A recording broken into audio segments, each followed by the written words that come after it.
Hari ini kita akan ngobrol dengan Mbak Evi.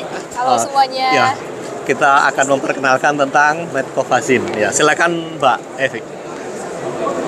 Halo teman-teman semuanya, rekan-rekan tenaga kesehatan, dokter, perawat.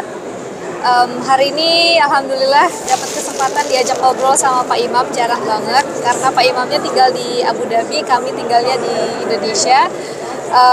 Hari ini diminta untuk jelasin soal produk ya. Jadi kita kebetulan ke Abu Dhabi ini juga kita bawa produk Medcovazin. Ini salah satu produk yang memang menjadi andalan para perawat luka di Indonesia.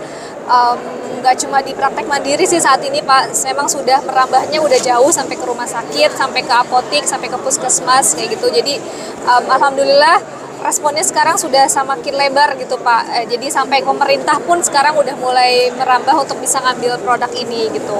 Jadi kalau sekarang ini yang mungkin teman-teman sudah tahu adalah di produk di Medcovazin reguler sama Medcovazin yang red gitu. Nah, tapi kebetulan tahun kemarin banget kita baru launching yang satu lagi ini adalah Medcovazin silver Pak, karena memang ternyata kasus infeksi di Indonesia itu kan masih tinggi banget ya. Jadi kronik pun di Indonesia itu tinggi banget, 80% pasien-pasien yang datang ke praktek mandiri itu dengan neglected gitu Pak, ada infeksi. Jadi akhirnya kita launching produk ini gitu.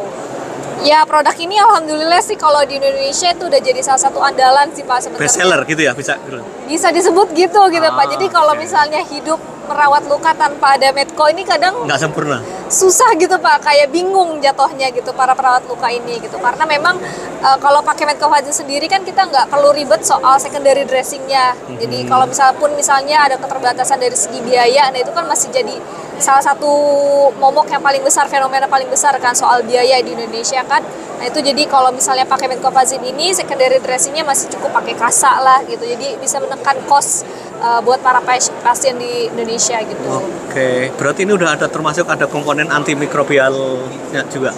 Kalau yang ini, jadi kebetulan kalau yang reguler sama red ini komponen utamanya itu chitosan sama zinc oxide. Sebenarnya kalau fungsinya apa? Ya. Kalau chitosan sendiri dia sebenarnya ada mampu untuk bunuh bakteri juga, tapi mungkin memang karena dia bukan golongan dari segi antimikrobial substance ya, jadi nggak terlalu strong lah gitu.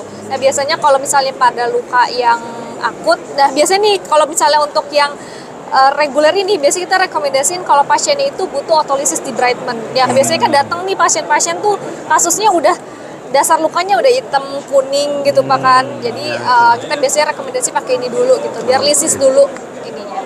Terus kalau misalnya dia udah bagus warna dasar lukanya gitu udah merah 100%, granulasi 100%, ya kita biasanya rekomendasi pakai ini biar dia epitelnya itu bisa cepet lah nyebrangnya gitu. Granulasinya tumbuhnya juga nggak terlalu berlebihan.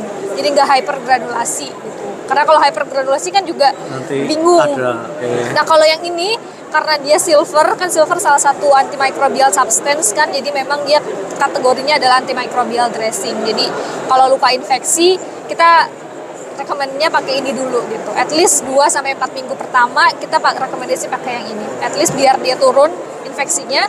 Dan biasanya kalau silver yang ada di Indonesia itu dia bentuknya hydrogel. Nah kalau hydrogel itu kalau di Indonesia karena dengan iklim yang kita punya ya tropis ini ya, itu agak susah juga untuk aplikasi secondary dressingnya. Jadi kalau yang ini tuh dia bentuknya krim, jadi pun pakai kasa juga bisa.